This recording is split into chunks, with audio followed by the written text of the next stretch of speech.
Ah, Gina, how are you holding up? Starting to feel quite warmly towards her frequent cold shoulders now. Jeannie, are you alright? Why aren't you saying anything?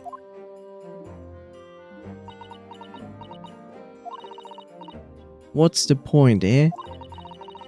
Why go to all this trouble and fate so odd for likes or me?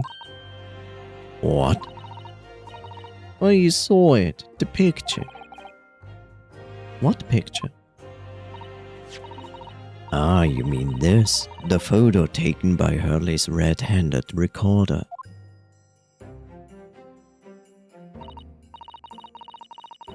Well, I didn't think it would have captured a scene like this, that's for sure. It's hopeless. Anyone who sees that's gonna think I did it, ain't they? Well, I won't pretend it wasn't a bit of a shock when the prosecution first presented it to the court. Surely you gotta have your doubts about me now. You can't still think I'm innocent. Of course I can.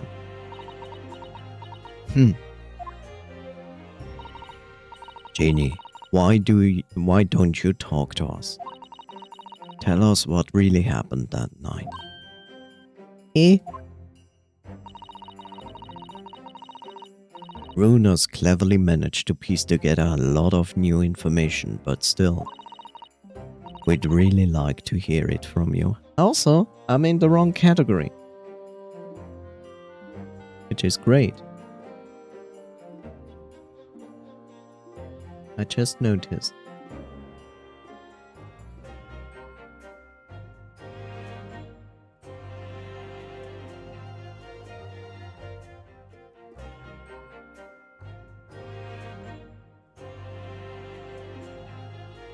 There we go. I'm really good at forgetting that.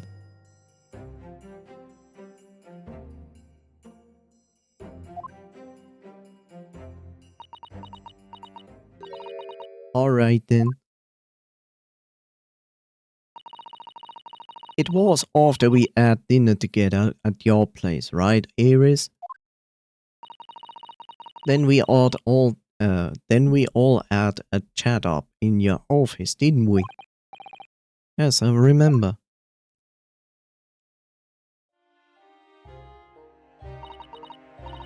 After that, I just couldn't get sleep. So I slipped and went down the street to the 221, the Wendybank's place. I had to know if Iris's story was there or not. No, that's what I say. If Iris's story was there or not, the Hound of the Baskervilles. I do know what it's about or nothing. But if you ask me, there's something in it that Holmes don't like. Something what he don't want the people reading. So that's why he lied to Iris about sticking it in lock with Windybanks for safekeeping. At least that's what I thought at the time. So you broke into Windybanks? I just had to know if it was there or not. I mean, I had no idea all of that was gonna kick off, did I? I struck the lock and snuck inside. It was dark as you like in there. So I gave the oil lamp on the counter a bit of wick, and then that's when that's when. What do you think you're doing? Ah! It nearly did. I did, and the next thing I knew.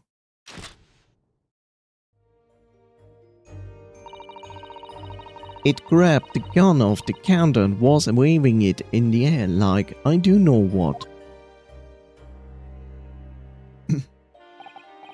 Ah, you're the girl who was in here this afternoon. I didn't think pickpockets went in for an armed robbery.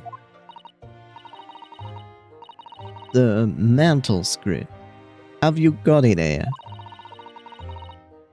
Did Sholmes leave a load of papers with you? A story? I beg your pardon? The and or the something or other. If it's here, I wanna see it. I'm sorry, young lady, but I'd sooner die than relinquish an article belonging to one of my customers. I don't want it. What would I do with it anyway? I just wanna see its ear, that's all. Oh, you want to see it, do you? I wanna know if Sholmes really pawned it here or not. Please, just let me see it and I'll go. Oh, very well then. But for pity's sake, stop waving my gun around, would you?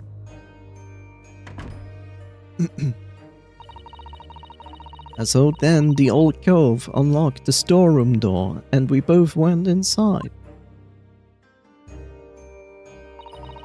And it was there, alright, the mantle script. Sholmes weren't lying after all. You did all that just to check for me, Jenny? Anyway, then there was a bit of a kick-up out of the main bit of the shop. The skulking brothers arriving on the scene, yes. What was that noise? Someone's breaking in. Dear me, is there some burglars convention here tonight that I don't know about? I think I forgot to shut the door behind me, sorry. I'd better go and take care of it. Could I possibly have my gun back? Oh, well, I'll come with you, and... Now don't be foolish, young girl. You must stay right here. Don't leave this room under any circumstances. And with that, he took the gun out of me hands and walked back out into the shop. I hung back in the storeroom like he said, straining me ears in the dark to hear what was going on. It sounded like they got in a bit of scrap. I started to think I should help, see? So I was just about to go out the storeroom myself then. Bang bang, he shut me down. I heard a couple of shots go off, too, I think, almost the same time.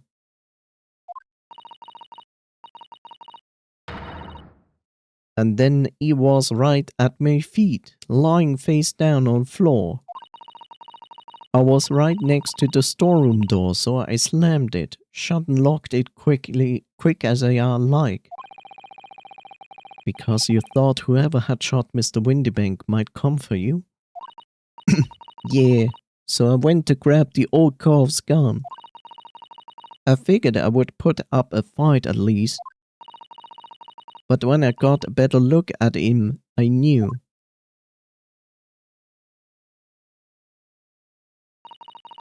Windybank was a goner.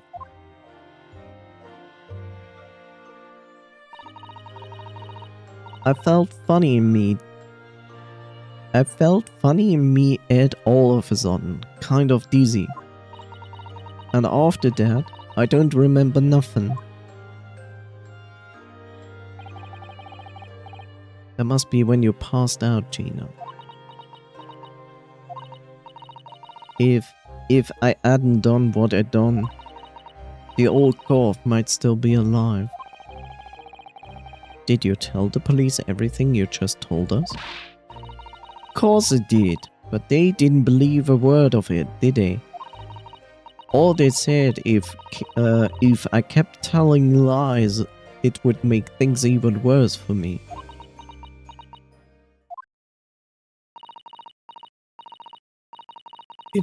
It will be alright, Ginny. Don't worry. Just stay strong a little longer. Runa's about to put the real culprit through the mill. That calf, what was there in the afternoon? That calf, what was there in the afternoon? That egg Benedict? Yes, egg Benedict. I still remember how he looked at me, like I was nothing. He was there that night.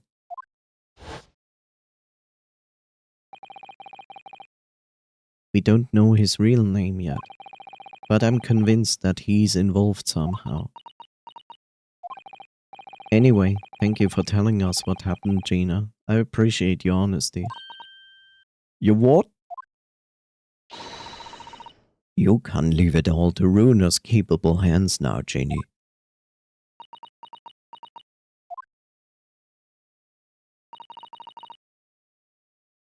Mr. Nara Odo. Yes? How come you trust me? I don't get it.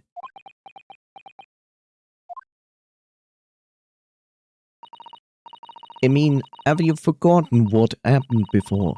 Come on, it was only 2 months ago. Me and McGilded, we told you a whole pack of lies. And you got the bog trotter off with him, even though he was a killer. No, I could never forget that. Oh? I did what I thought was the best at the time. But the pain of that error of judgment doesn't get any easier to bear. Still, I don't forget that I also made you a promise. I told you that I would be on your side to the bitter end, no matter what. But what if I'm lying? Protagonist syndrome, yes. You could be working to get another killer off the hook for all you know. I was once in your position, Gina. I was the accused in a trial. You were? Before I left Japan, I was accused of murder. And strange as it might sound, the circumstances of the crime were pretty damning. I was sure that no one would believe it wasn't me. I was sure that no one would believe it wasn't me who'd done it. Oh, Runa. But there was one person who stood up for me, who believed in me and was prepared to defend me. My best friend. This katana! Ryo, no one believes you in... No one believes in you more than I do. I am Ryo, but you are Ken. Even if your name is Ryo, I am Ken, and you are Ryo, and maybe I'm Ryo, and you are Ken. Leave this to me. All you need to do is put your faith in me, and I'll do the rest. I was so happy, I cried. But even then, somewhere inside me, I couldn't help thinking. Surely he doesn't really believe in me, not completely. But I was wrong.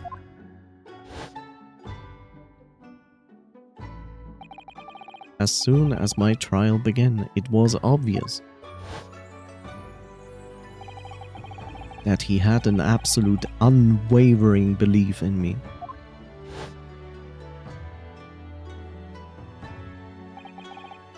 And in turn, I developed an absolute unwavering belief in him.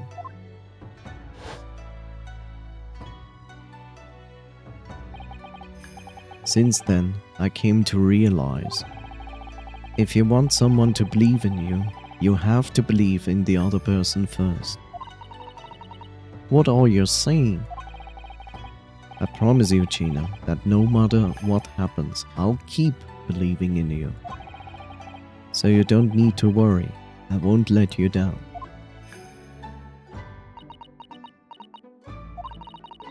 Even though I'm a diver and a no-good liar, you're not like me, Gilded. I know that. Eh? That's right.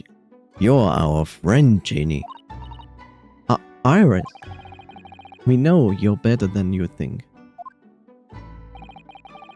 And we've come to the conclusion that you're someone we can trust. Yes.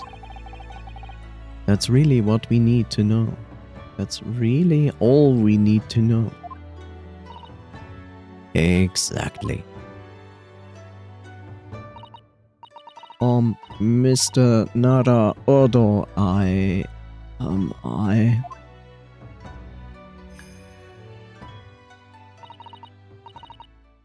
Sniffle, sniffle.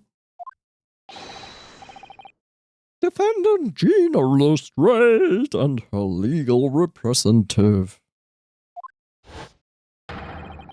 Court proceedings are about to resume. Please head into the courtroom immediately. What's wrong with this guy's voice? Yes, of course. Thank you. Are you right? I'd been both a defendant and a defending lawyer in my time. So I knew only too well just how hard it was to put all your faith in another. And I also knew just how hard it was to bear the burden of another putting all their faith in you.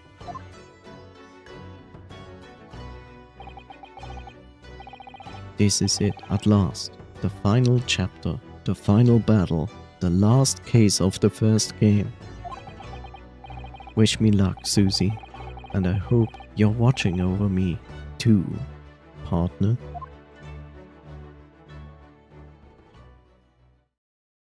Back into the insanity that is this court.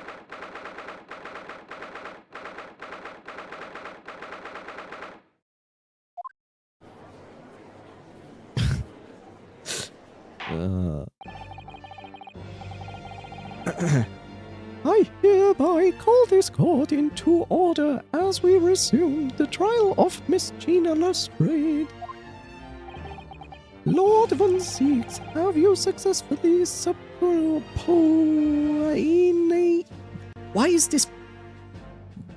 Whoever invented this word, I want to go back in time and break their legs with a spoon. Have you successfully brought the witness?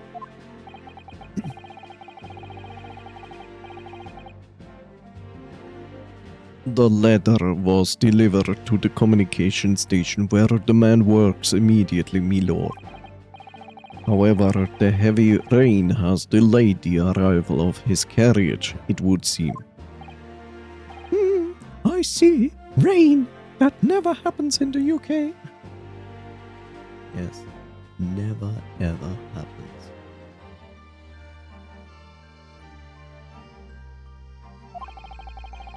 Then let us turn our attention to Inspector Gregg's presses of the case heard by the court this morning. The glaring omission of the third bullet in your report is a serious blunder, Inspector. Oh yes, sir. You can that person, you know. And I will drink something.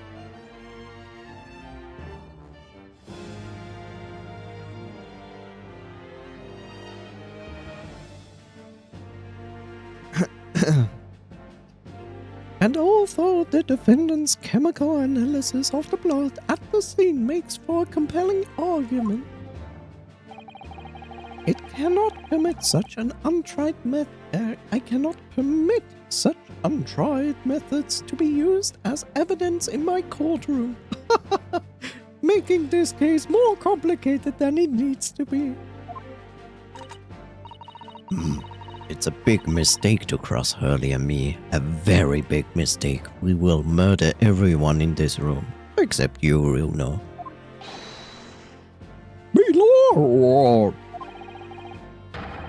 The witness has just arrived in the building. Thank you, officer. Show him to the stand without delay. Mr. Egg Benedict, now I'm hungry. I didn't expect to be crossing paths with him again so soon, and certainly not like this.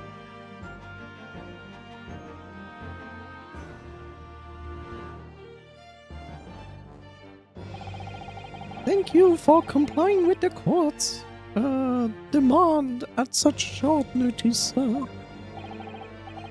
But of course, my lord, an upstanding member of London's society, it is my pleasure to oblige. Subpoena. It's the pronunciation of subpoena. Subpoena. I always called it subpoena.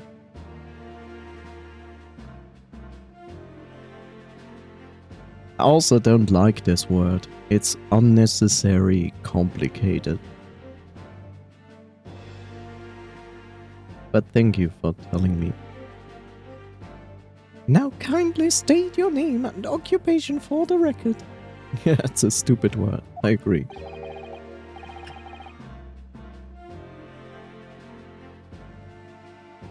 Hardoge Communications Officer. I mean... Ashley Graydon, Communications Officer. Or Ashley Gaydon. I guess. Mr. Graydon and I both work at the London Central Communication Station. Now, perhaps somebody would kindly explain what all this is about.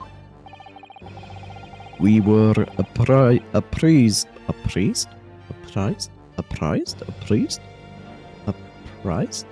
It's apprised, isn't it?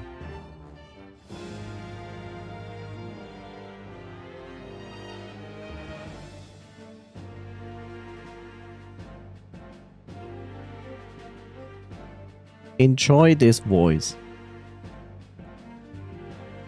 Apprise. Okay.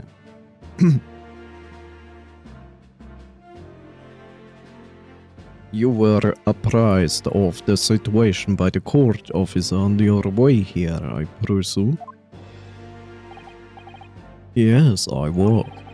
Something to do with a murder that took place at the pawnbrokers on Baker Street.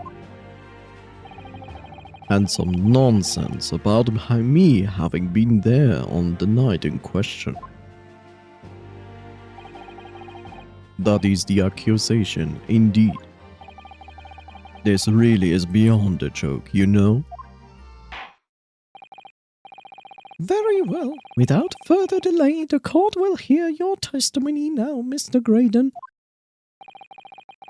You will respond to the accusation made against you under oath.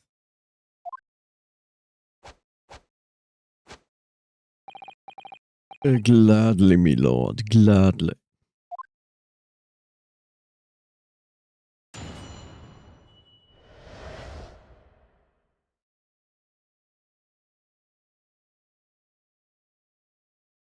I wanted to say something, but I forgot.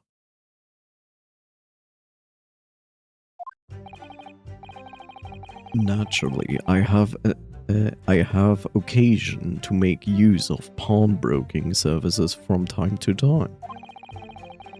But are you seriously suggesting I colluded with these thugs to break into the place of the night of the murder? Just don't forget, yes I did.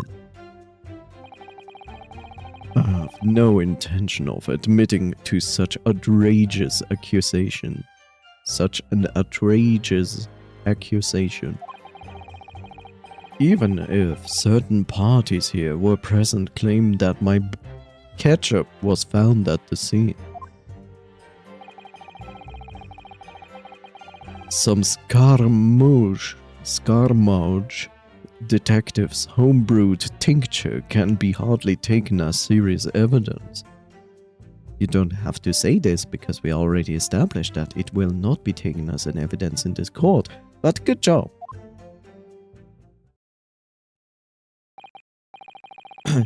So you deny the accusation completely, do you? I must say, I am dismayed. For the highest court in the land to be swayed by this self-professed detective's toy. It was the will of the jury, and our great British justice system demands that the jury's will is upheld. Then it would seem that we have the misfortune of a most inept assembly of jurors today. By jolly! How long am I expected to be detained here? If, following the defense's cross-examination, your involvement in this matter has not been established, you will be free to leave immediately. Good, then I shall be away in time for afternoon tea, some small consolation at least. Yes, because afternoon tea is more important than upholding the law. Let us not hold up Mr. Graydon any longer than necessary, counsel. Proceed with the cross-examination. So we meet again, Mr. Egbert Benedict. Egbert the Benedict? Egg Benedict? Whatever. Why is it Miss Graydon? My apologies. You are? Rio Naruhodo defense lawyer, we have met. If you say so. Ashley Graydon, enchanté. So. Ark. I trust we can conclude this quickly. Ugh, but I'm not holding your flashy head while we do. You should, because probably this hat is holding some important information.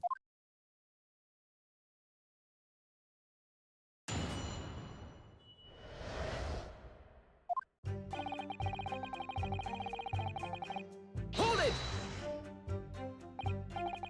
Yes, we even met in the very pawnbrokery where the crime took place on the afternoon of that day in question. Though, of course, you introduced yourself by a different name at the time. It was Mr. Ekbenedict, I believe. Objection! Tell me what... The witness is here to testify about the events that took place that night. He is under no obligation to answer such unrelated questions. You can't be serious. Thank you, because I certainly do not feel inclined to answer such an inappropriate question. So he's going to be evasive, is he? In an effort to not give anything away. This could be tricky.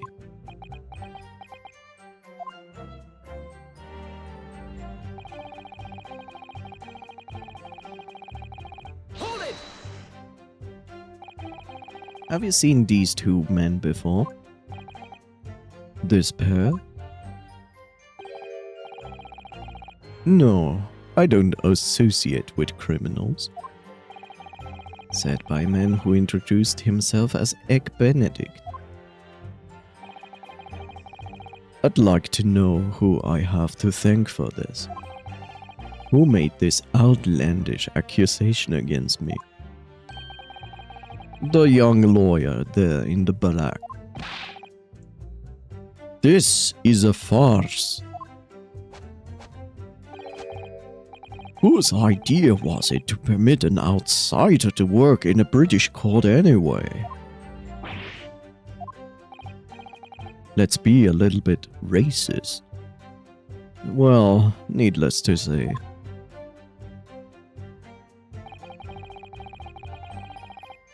Hold it! Where were you at around 1 in the morning on the night in question, sir? That is past the hour at which I normally retire. Why the hell did he just break out a dance move? Because he's doing this constantly. He's really annoying. Maybe he's an Irish dancer that pretends to be British. You know?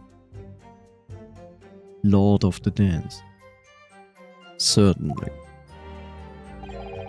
I was not in the company of these rapscallions. You're able to prove that? Objection! Listen carefully, my learned Nipponese friend. For you appear to be under a gross misapprehension on this point. What do you mean? The witness maintains he was not at the scene of the crime. He has no obligation to prove his absence. That's stupid! Oh, you came here on by your free will, so therefore you can avoid answering any question. Also, you do not have to answer any question I ask you. It's like, what court system is that?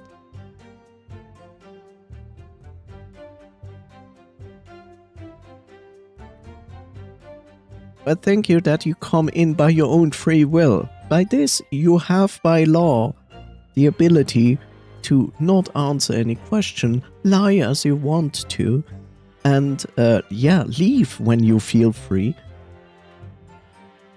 I mean, unless there's a probable cause for the suspicion, he shouldn't have to prove his absence. But he also has nothing to hide, right? So if he has nothing to fear, he could easily say what his absence, the proof of his absence is, right? Because if he avoids that, that is suspicious. I don't feel it's fair to say, even if you go into a court, you know, under free will, that you should have the right to not answer such things.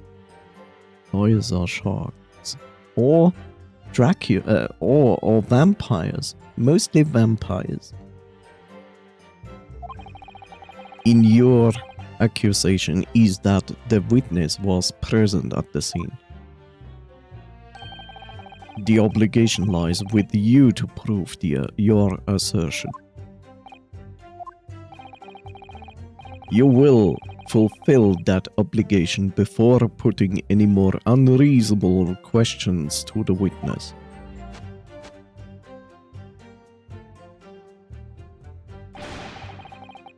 Silent victory, Wiggle. Thanks.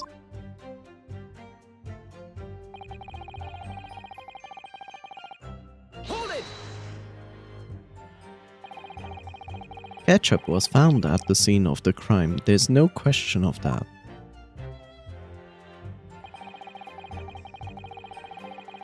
Mr. Sholmes' chemical analysis has positively identified the substance as such. This Graydon man is a weirdo. Basically, most people in this game are weirdos. But I'm not the only human who have blood running through my veins, am I? Look, at this point, you have a very easy way to prove that he was there. You would demand that he shows his body. Yes, get naked, girl. So we can see if he was injured. But of course we cannot do that because he's here on free will, right? So therefore he can just say no. But that would be the easiest thing to do, right? To basically say like, can we Can we have a proof that there is no wound made by a bullet on your body? Because he cannot just, yeah, you know, you're like shot last night. It's like there's no way that you could hide that. How can you be sure that the ketchup is mine? It could equally be the ketchup of one of these two miscreants. Every individual's blood has a slightly different composition, it seems. Mr. Sholmes' chemical is able to differentiate. Spare me the science lesson. God damn it, Bob. Why are you always showing up at such points?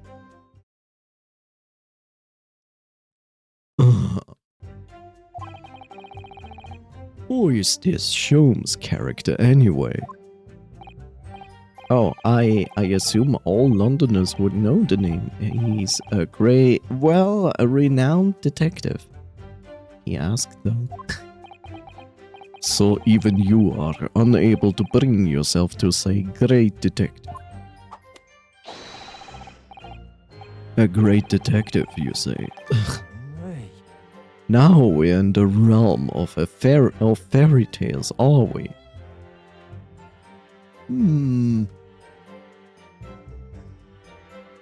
Excuse me. Do you have to say something about that, Mr. Skulkin? Eh? What? Me? No, the Mr. Skulking next to you. Right, have you already? How many days you got here? Yes, I know, you're not the big bruv Skulking.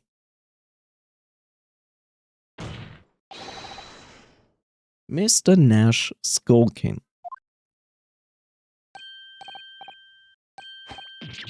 Eyo, wait, what? What? The best voice acting is the character you have no idea what he's saying. Is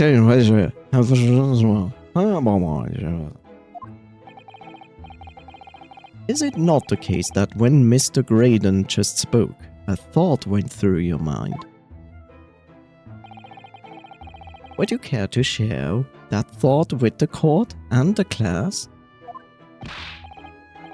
Eyo, me thought? I don't have none of it. I must have been him. You what? Mr. Nash Skulking, answer the question, please. What went through your mind when Mr. Graydon just spoke? Eyo, me, nothing. Honest God, nothing. I was just thinking. If he waves his arm around like that, not much more, it will open up the wound again, that's all. I love this dude. These two are wonderful. Like, I hate them so much, but at the same time, I love these characters because they're constantly saying the truth and just pretend like, oh no, I'm lying. What wound? Eyo, where he took a bullet, of course. It was only 2 days ago. It ain't gonna be healed up yet. So it was well, you know, I was worrying for him and oh, it's bells. Mr. Graydon, did you hear that? What? Your comrade is worried about you, it seems. On account of your injured arm. My lord, it's big. Yes, me lord. Yes, Mr. Graydon. I have no idea what these two wretches are talking about. Certainly, I shouldn't be expected to answer anything in their relation to the mindless insinuations. We know that someone other than the victim was hit by a bullet at the scene of the crime 2 nights ago. And from the height of the bullet hole in the wall, that person was likely hit in the upper arm or thereabout. Perhaps you would allow a court official to examine your arm, sir? The left arm that you're currently clasping with your right hand as if in pain. No, I refuse.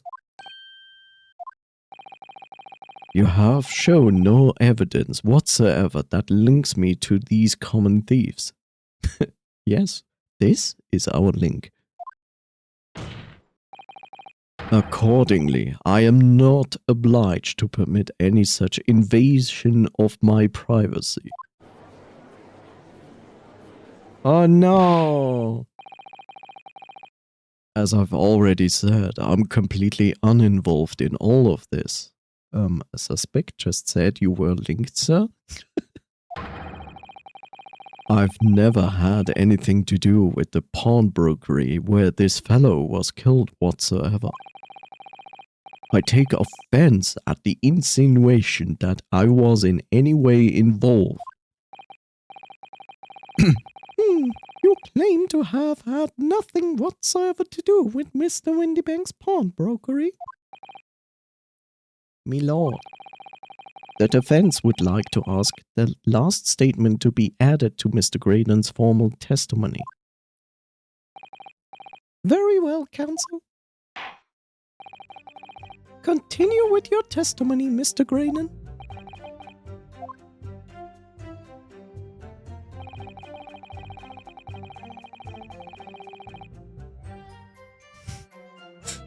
Oh no, a bot was banned by a bot. The bottom line is I've never had anything to do with the pawnbrokering establishment where the man was killed. Hold it!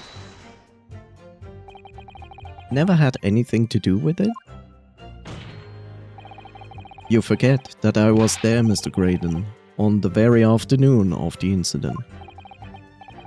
Obviously, I'm not a complete stranger to the pawnbrokers. I'm currently on the lookout for an armchair to furnish my study. Objection! No, you were there to redeem an article. I have no idea what you're talking about. Excuse me! Do you have something to add, Inspector? Huh? Come on. You were there too, in fact, weren't you, Inspector, that afternoon? Well, I do remember meeting your first person after. Yes, you're just busy to kill similar person. And at that time, this witness, Mr. Graydon, was trying to acquire a particular article.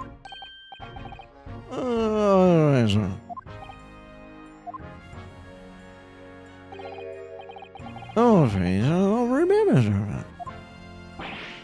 What? But you must. You know, at this point, I'm like,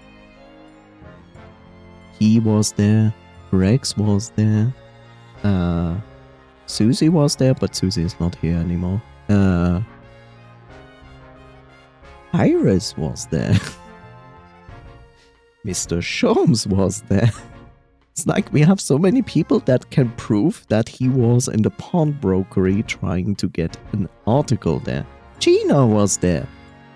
Windybank was there. Like, so many people still alive could prove that he was trying to get an article.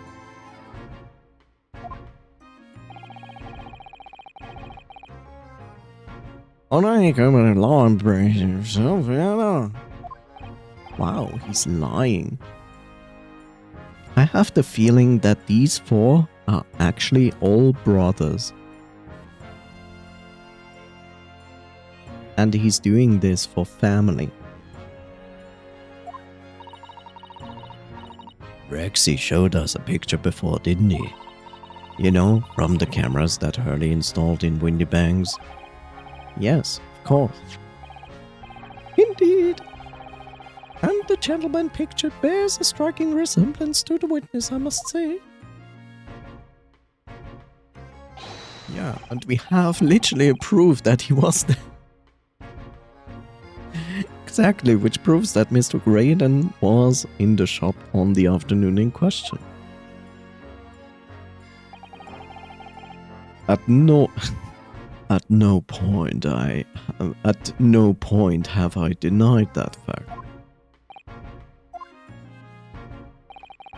I merely entered the shop to pursue the articles on sale and have a word with the broker.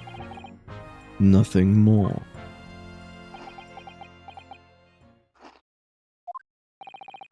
This makes no sense.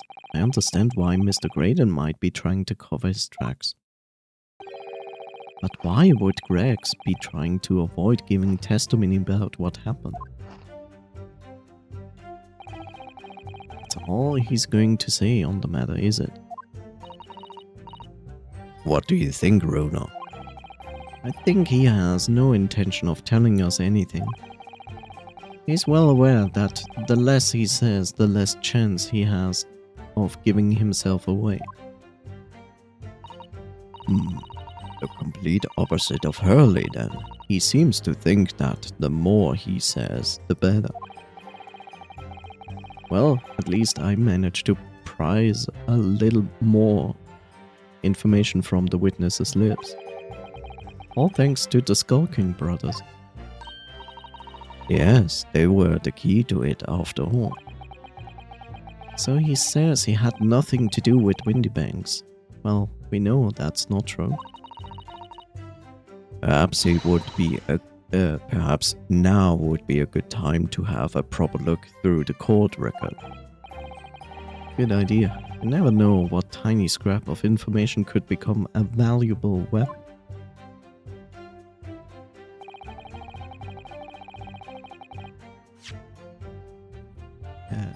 That's not really what I wanted to press.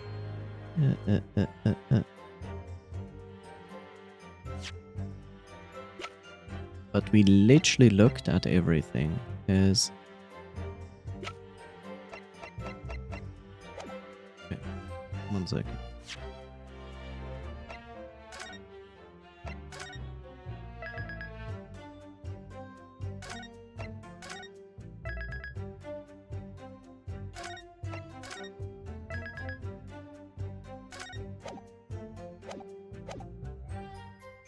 Okay. Naturally, I have the occasion to make use of brokering services from time to time. Yes, we even met in the pawnbroker where the crime took place. We already had that. So, of course, you introduced yourself. Made you...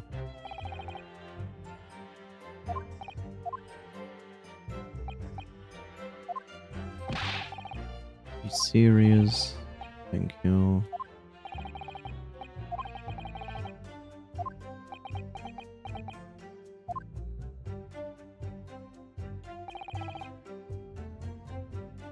Suggesting I colluded with these thugs to break into the place of the night of the murder.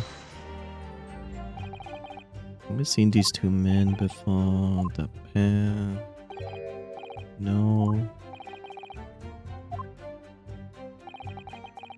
I have to think for this. So fast. There was commit.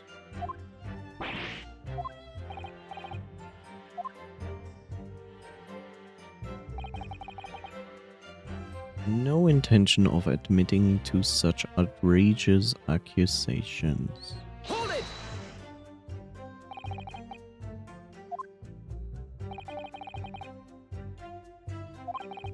I certainly was not in the company of these rapscallions. Can you prove that? Objection!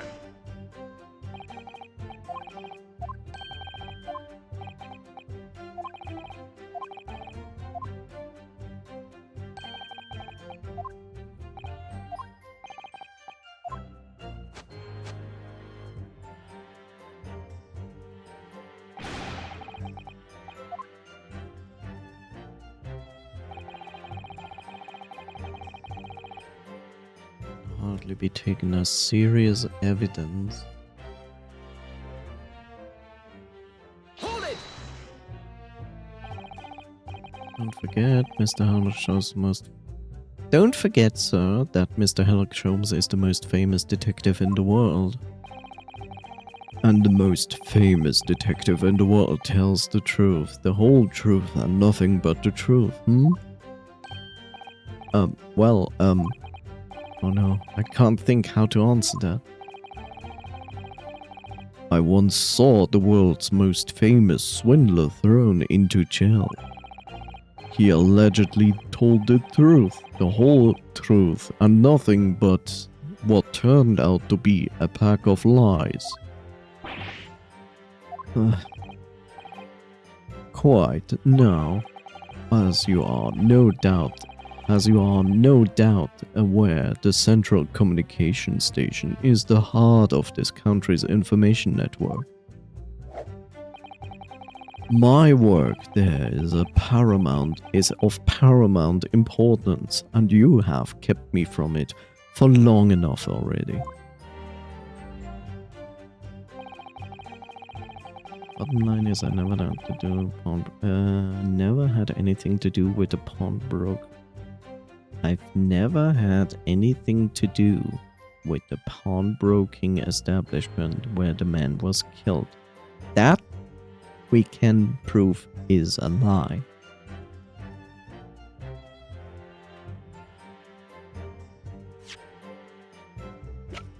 Because of the photo we have, which hopefully we have. Where is this photo? Why don't we have this photo? Excuse me? Why does the judge have the photo, but we don't? That's dumb. Wait, is it? No. Huh?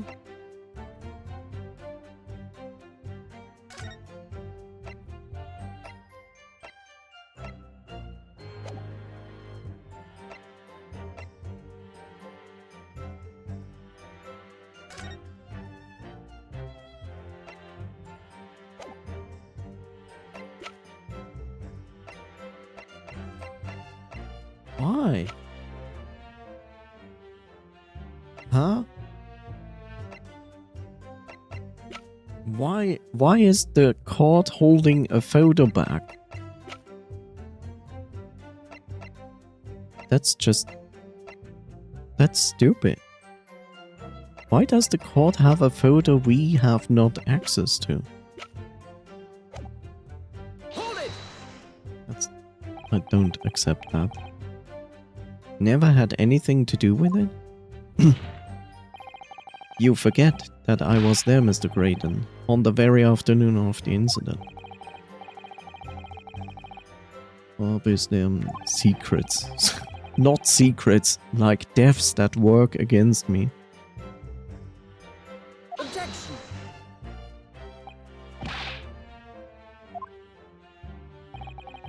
have no idea what you're talking about. Excuse me! Greg's. Okay, come on.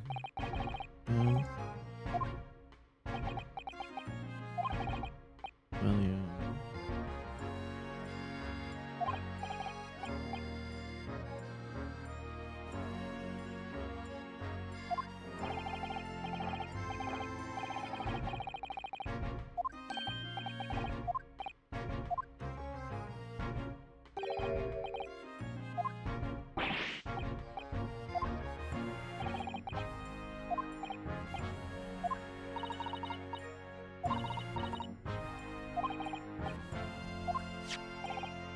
Yeah, give me this picture. What is this shit?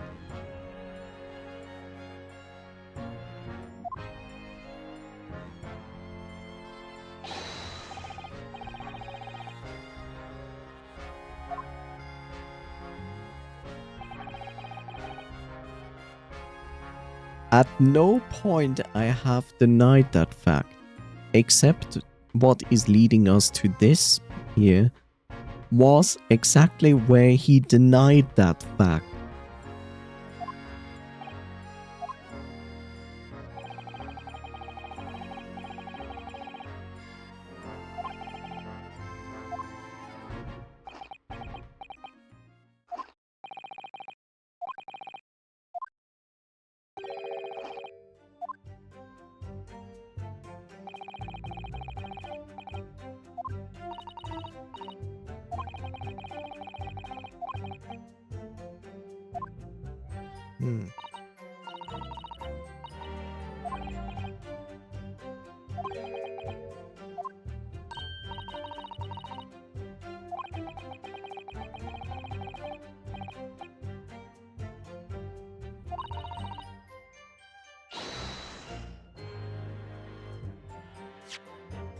That's what you say, but there's nothing here that tells us a new story.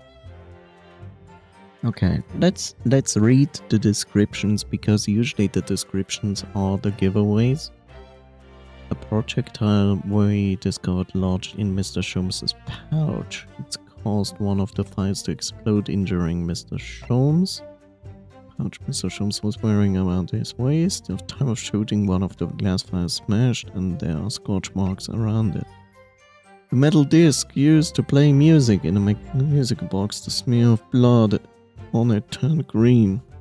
Like, this is one possibility to present. It was 3 dimensions, automatically red hand recorder, firearm, gun belong. Mr. Windybank, Gina was holding single discharge.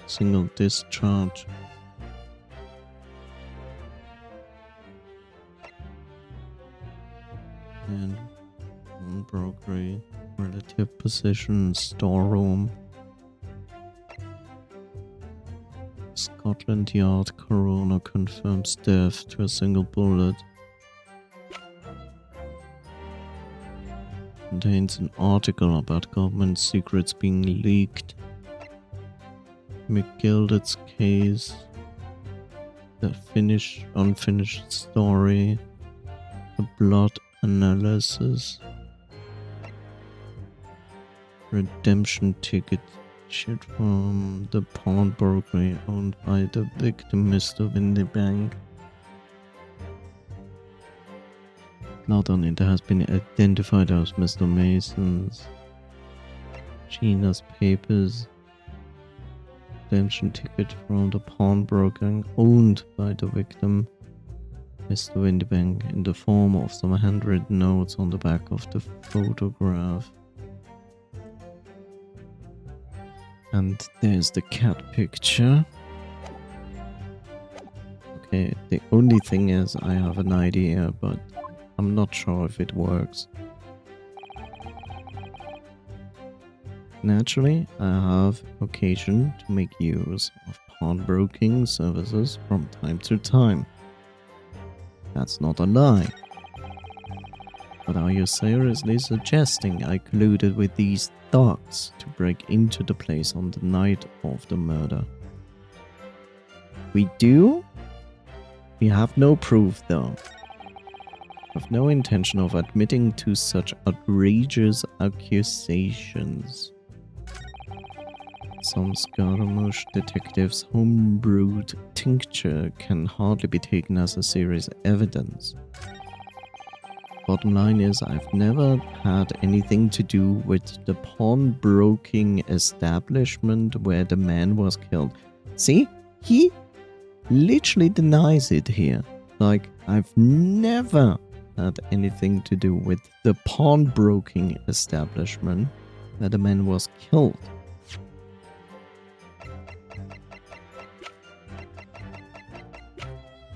I will present this in the hopes it will do anything. Objection! And I was right. Have you ever seen this disc before, Mr. Graydon? Why is it supposed to mean something? This disc was, until the day of his murder, in pawn in Mr. Windybank's shop. It was redeemed by the defendant, Miss Gina Lestrade, that afternoon. However, somebody mysteriously appeared to try to take it from her.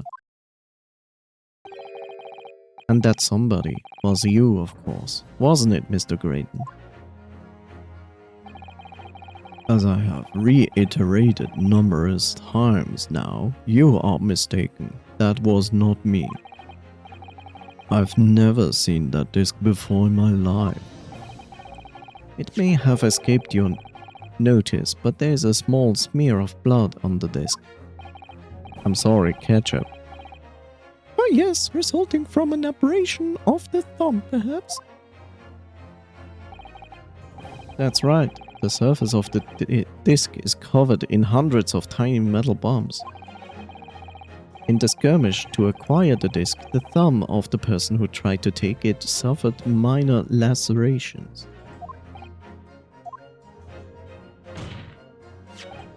So, while the disc bears the remnants of that skirmish in the form of this smear of ketchup, the thumb of the person in question must bear the remnants, also in the form of a scratch.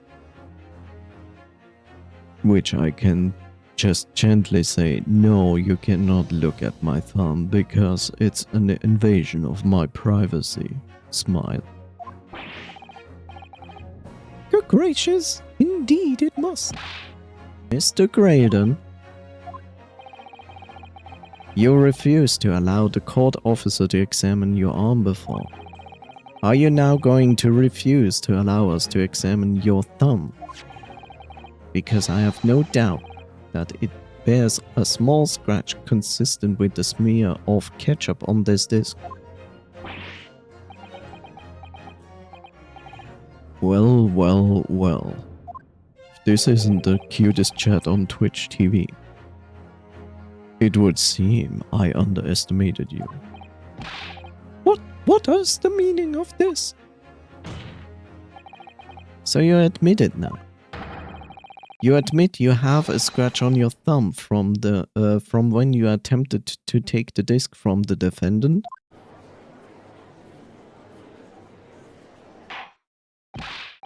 Order, order. Well, Mr. Graydon? It would appear that there has been something of a misunderstanding here. I did not attempt to take the disc, as you put it. No, quite the reverse. What are you trying to say? It's really quite simple, you see. The disc was mine from the outset. And? Is there some crime in taking an item that you own out of pawn? No, but it proves that you were there, which you declined. What? It would seem, Mr. Graydon, that in this piece of evidence my learned friend has established a link between yourself and the incident. Accordingly, you will tell the court everything you know about this disc now. As you wish. You know, he also just said, like, I have never seen this disc in my life before. And then next he tells us, oh, it's my disc. It was not stolen from me from the stack. Is everybody not listening? What's going on in this court? Oh, this makes sense. Though I'm quite sure it has nothing whatsoever to do with the pawnbroker's murder. Yeah, I have no idea how he's getting away with this. It makes no sense.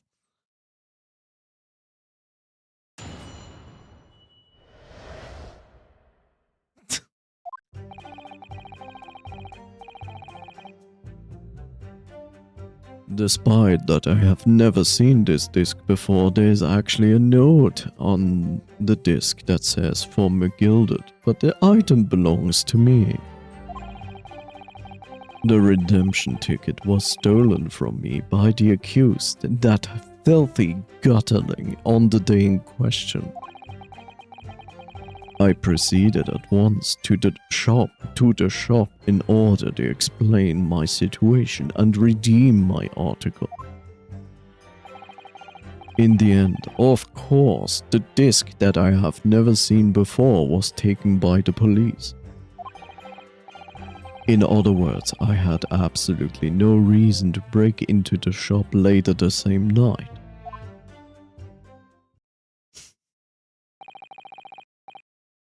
Did I hear you correctly, sir, that you have never seen this disc, yet it possesses... You possess the disc and you knew of it? McGilded, you say? The famous London philanthropist? Which the Nipponese Susie burned down with him inside and murdered him and now went back to Nipponese country.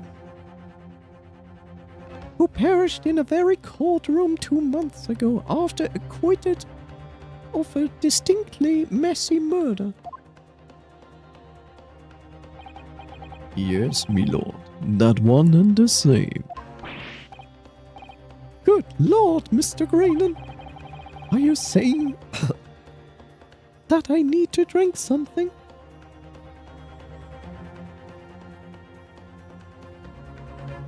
Are you saying that Mr. McGilded and yourself were acquainted? Yes, that's correct.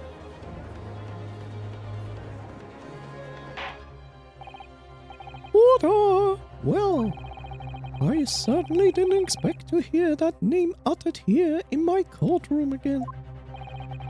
According to what Gina told us, this disc was placed in pawn on that fateful night 2 months ago. McGilded himself gave the instructions to deposit at Windybanks. It's funny that Mr. Graydon here is claiming the disc belongs to him then, isn't it?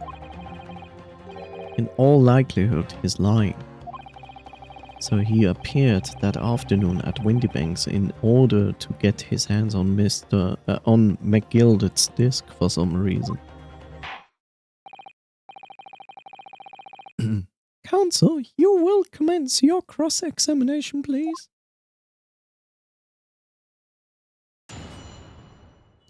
Oh yes. There's a note on the disc saying for McGilded, but the item belongs to me. Hold it!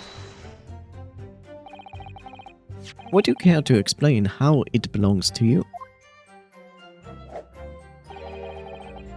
As you will observe, a communication officer such as myself commands a fine salary. You're certainly exquisitely dressed, sir. Can I undress you? So you see, I have little... What? No. Need to make use of the service... I have little need to make use of the services provided by the pawnbrokery trade.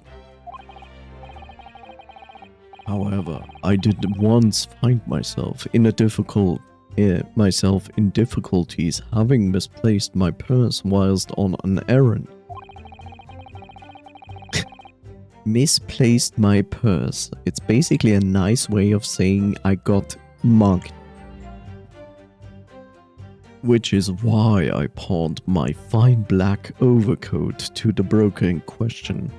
Yes, that fine black overcoat that didn't fit him. You claimed that was your overcoat?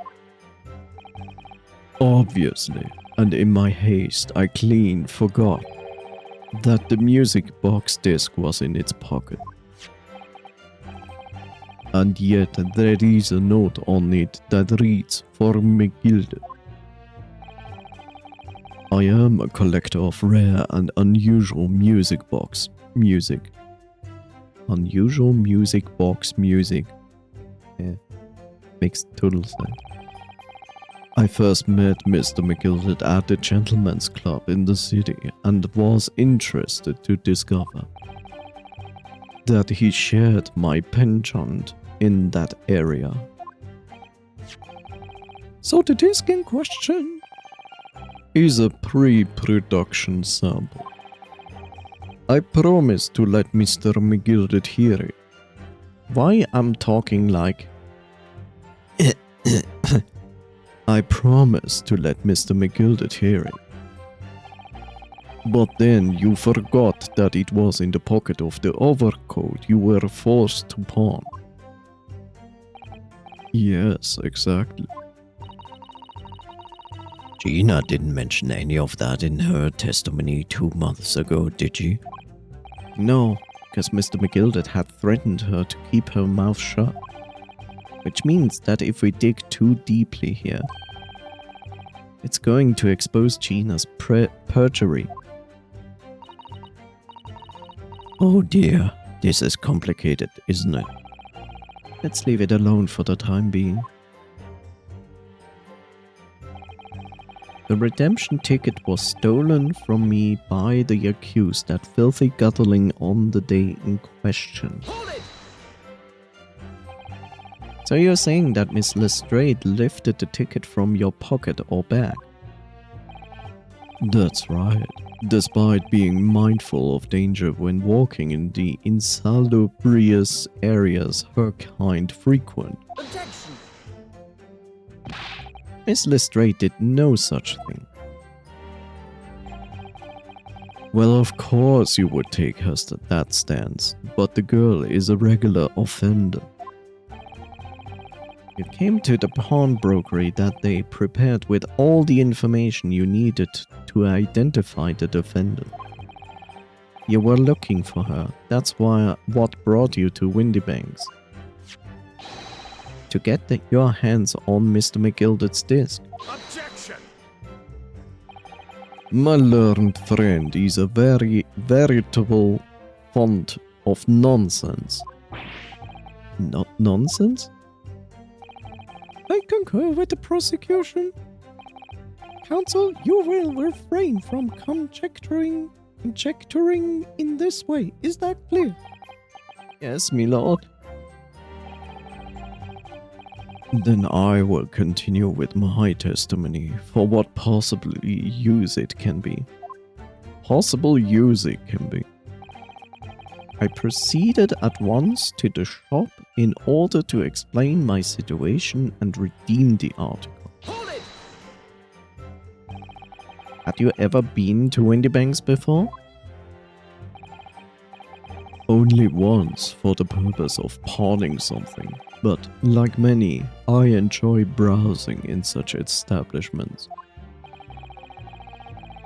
So when you noticed that the pickpocket had taken your ticket, you chased after her, is that correct?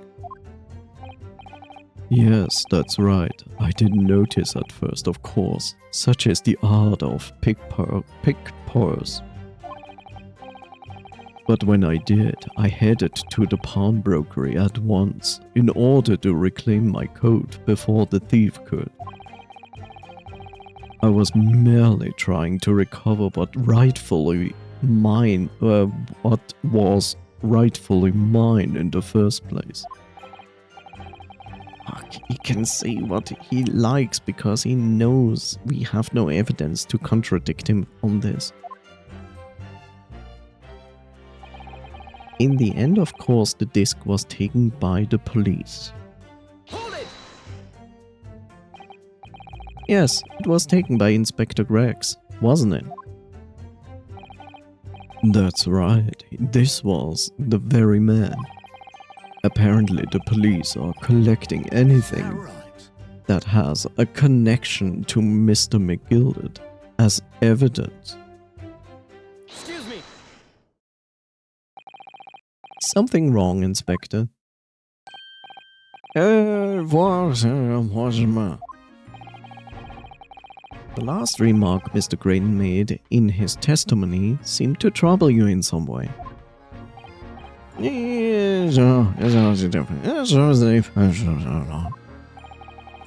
Let me ask you this, Inspector. Why is Scotland Yard gathering Mr. McGilder's processions? What is it, Inspector? Investigative secrets?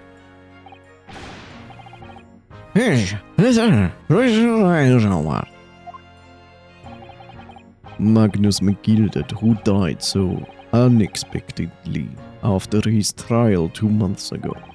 A man renowned throughout the capital for his great contributions to the public life, yet he had a dark side too.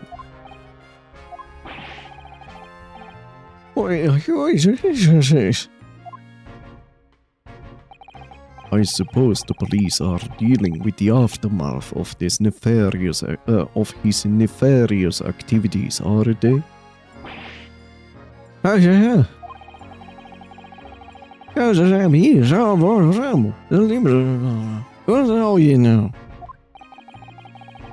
Duties conferred by Lord Strongheart, I presume.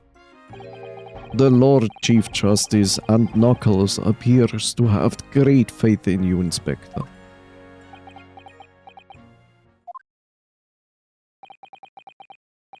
I want to give out.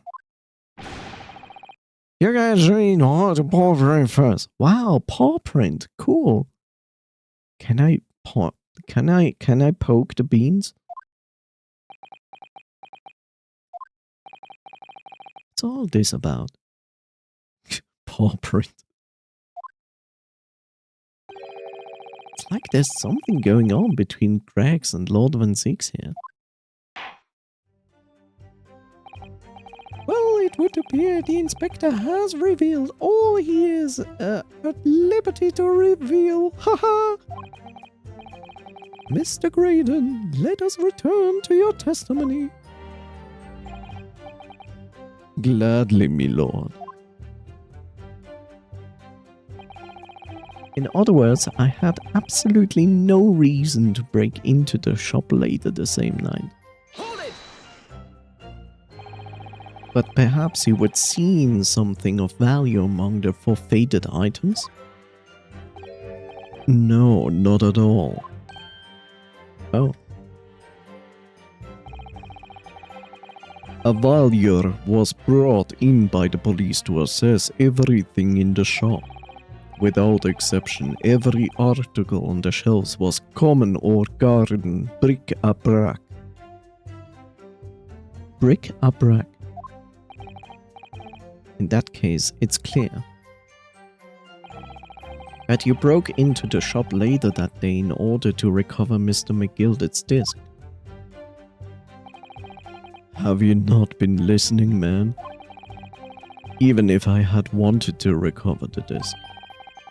You may recall that it had been seized by the police that afternoon. It was no more in the shop that night than I. As I keep saying, I simply had no reason to break in. Like breaking in other boys that night. So there was nothing of McGilder's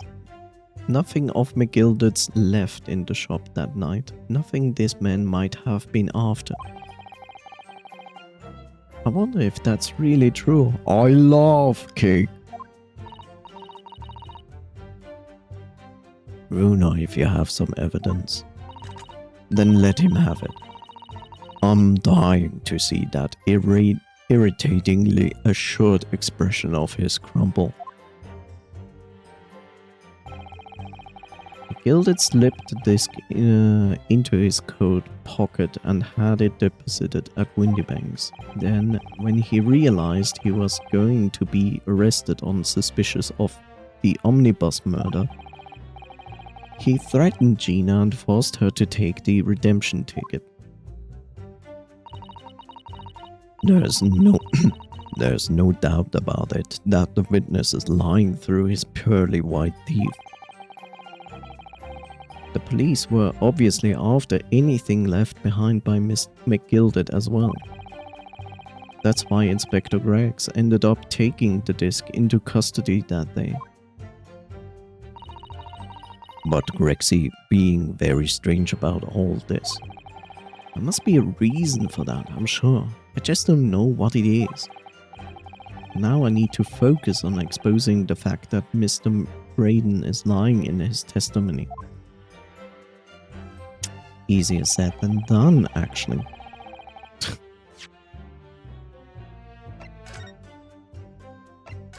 So far, I have no idea what I should present to, like,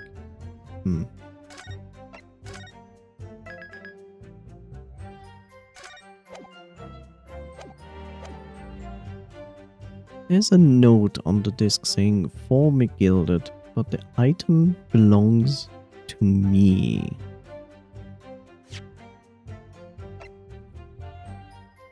A redemption ticket issued from the pawnbroker owned by Windy Bank.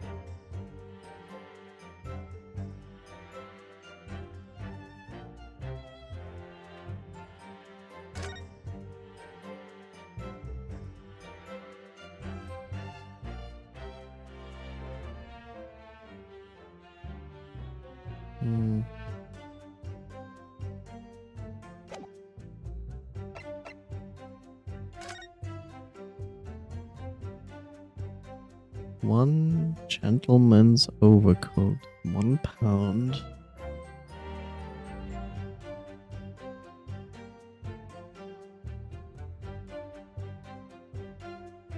So, do I present this or do I present...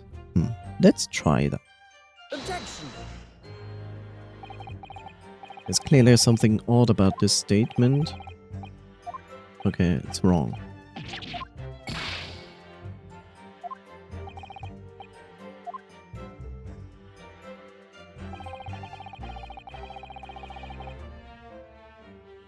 There's a note on the disc saying for McGilded, but the item belongs to me.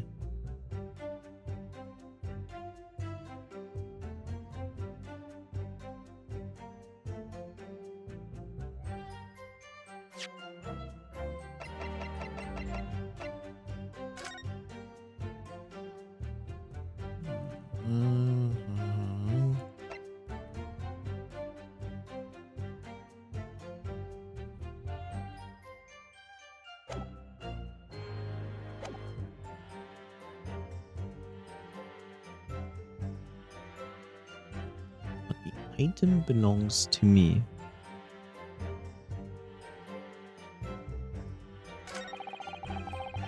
Redemption ticket was stolen from the accused. From me by the accused on the day in question. I proceeded at once to the shop in order to explain my situation and redeem my article.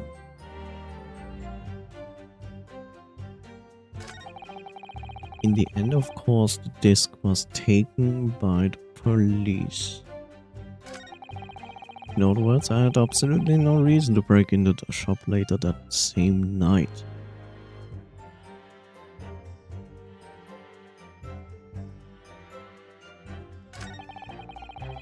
I have no idea.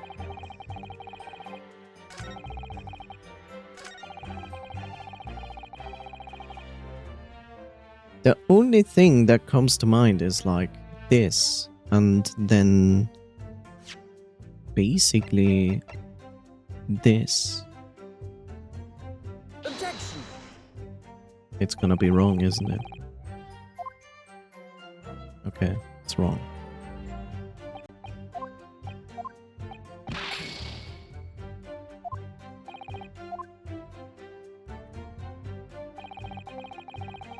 I don't know. I mean, he says this note is on the disc, which is true. But he says the item belongs to me.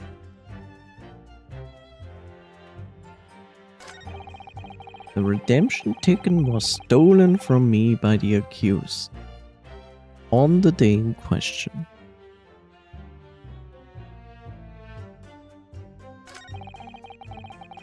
I proceeded at once to the shop in order to explain my situation and redeem my article. In the end, of course, the disc was taken by the police.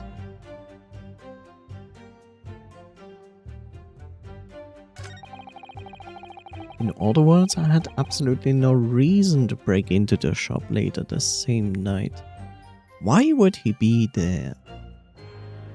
Why would he be there? So he was there, he killed the code, he tried to take the disc, he was arrested? He was arrested? Or was he not arrested? I don't know. Why would he break into the shop? I mean, the manuscript has something to do with this. But there's no reason for us to believe that in the manuscript there's something there that...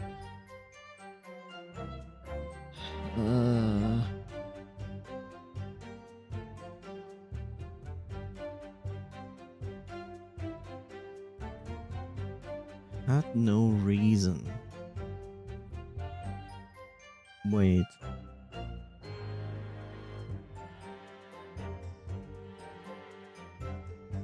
So he came because of the overcoat. And the ticket with the overcoat... The ticket with the overcoat is the blood sample of Mason. But there's the other ticket. The other ticket is the one for Herlock Sholmes and the box. Right? This one.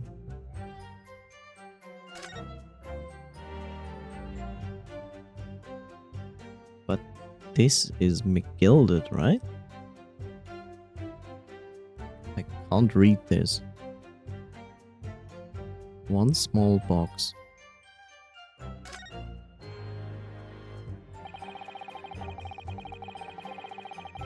The window bangle appears the back of this photograph redemption ticket, written very neatly but still perhaps ran out of paper.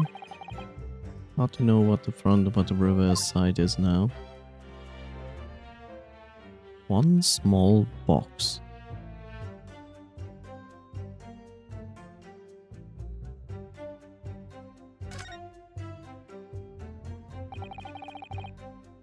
You know, I don't like that we see everything like here, except for the signature. Because I don't know. I can't read this. And I'm not sure if this is McGilded or...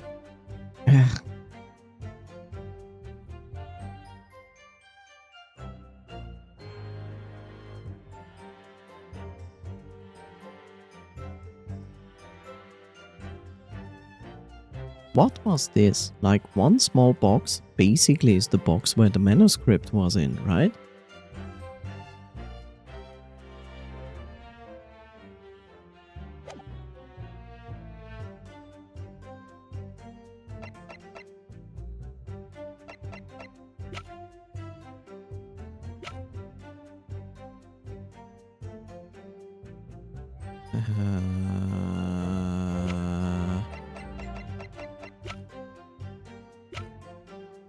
The thing is, the box was not in the pawnbroker, so he had no reason to actually break in there.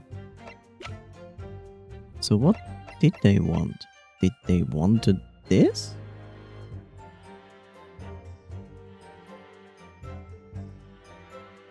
This is probably wrong, but let's try it. Okay, it's wrong.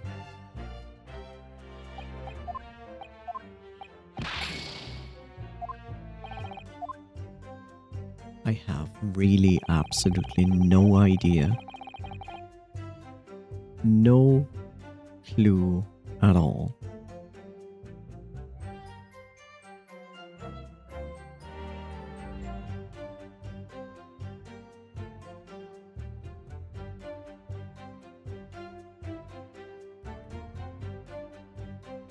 I have to look this up because honestly, I have no idea. This should be part 3, I guess. Antechamber, yes. And then we are here.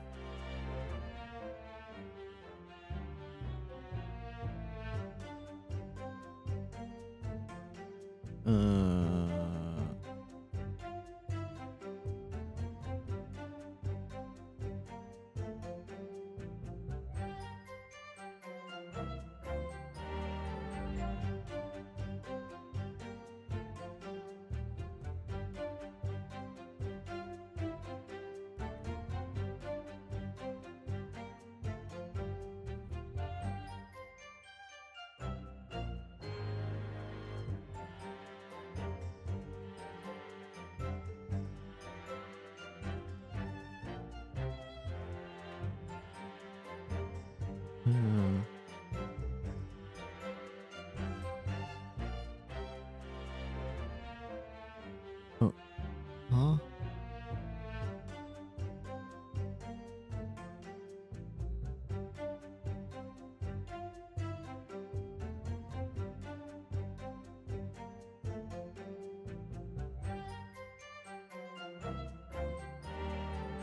But I just did this.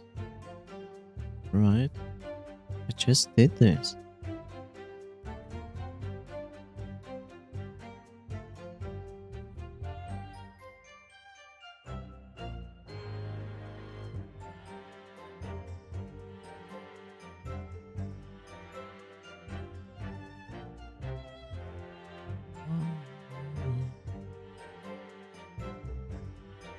No, it is my pause. I just did that?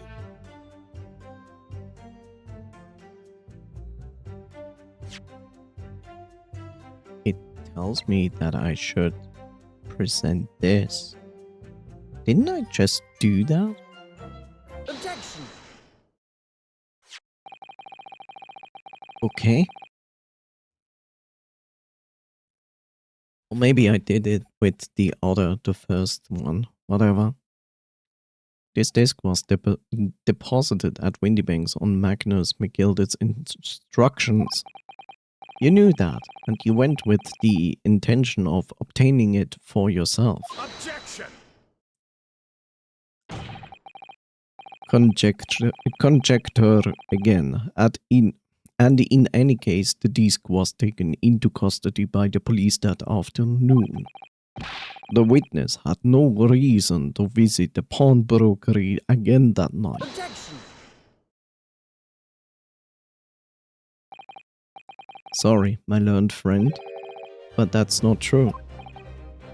What? Mr. McGilded had an article in pawn at Windybanks.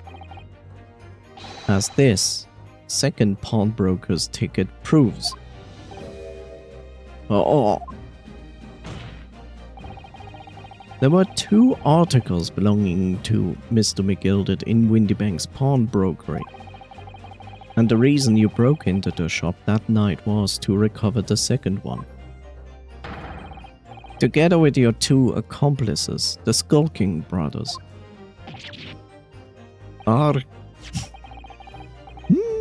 This is the second ticket, is it? What had the man deposit? The article description reads, 1 small box. A rather vague description, it seems to me. Are you suggesting that I broke into the pawnbrokery with these clowns in order to steal some trinket box? I believe there's an I believe there are adequate I cannot English today. I believe there are adequate grounds to suspect that you did. That is absurd. Why on earth would I do such a thing? Once the article had been forfeited, I could simply walk into the shop and purchase it. There would be absolutely no need for me to resort to theft. That's a good point. Indeed, the witness makes a solid argument. So that means that for some reason, this Graydon fellow needed the small box that very night, does it? Objection! It's time to put an end to this nonsense, milord. Could you be a little less cryptic, Lord Van Six? I do hate to ruin my learned friend's argument, but the truth is quite incontrovertible. Hi, Bob. As always, you chose a good moment. On the night in question, no small box was taken from Windybank's pawnbrokery. And rest assured, the prosecution can prove it. What? Good gracious. Inspector, show the photo to the court if you please. Easy. What prince? Hurley's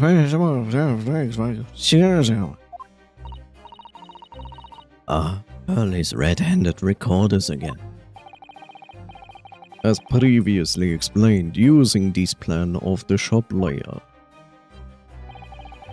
the victim's establishment was furnished with automatic cameras in 2 locations. One was captured the counter where Mr. Windybank received his customers, and the other was set to capture the shelves on which the articles were placed for sale once forfeited.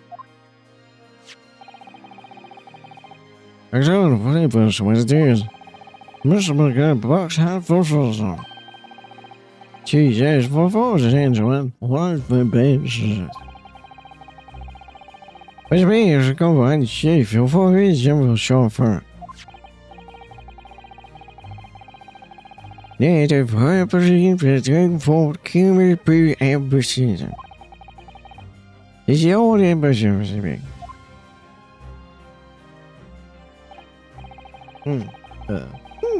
The victim certainly had a very full shop, it would appear. Det var jag så bra.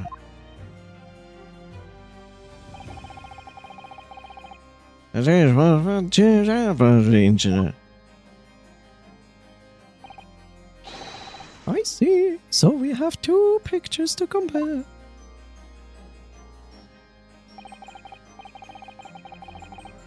Though I must say that placing them side by side leaves me cold. Probably.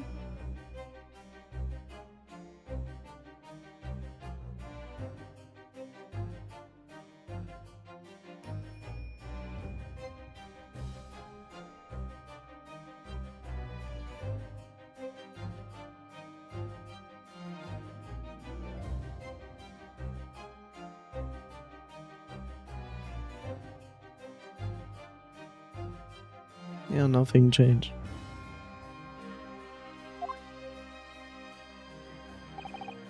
Dear me, that's starting to make my head ache. Every I scared crazy one of pretty maybe key. What about a bird baby can be the young one to see my over the line. So you men have already compared these 2 prints thoroughly, Inspector. Hey. What kind of embassy is deep again? And are you lazy? There's guys who will say, you borrow. In other words, nothing was taken from the pawnbrokery on night in question. And my learned friend's assertion is nothing more than a hopeful fantasy, a final fantasy. Arg. I don't believe it. I could have just shown that he'd stolen McGilded's pawned box. I might have been able to break him down at last.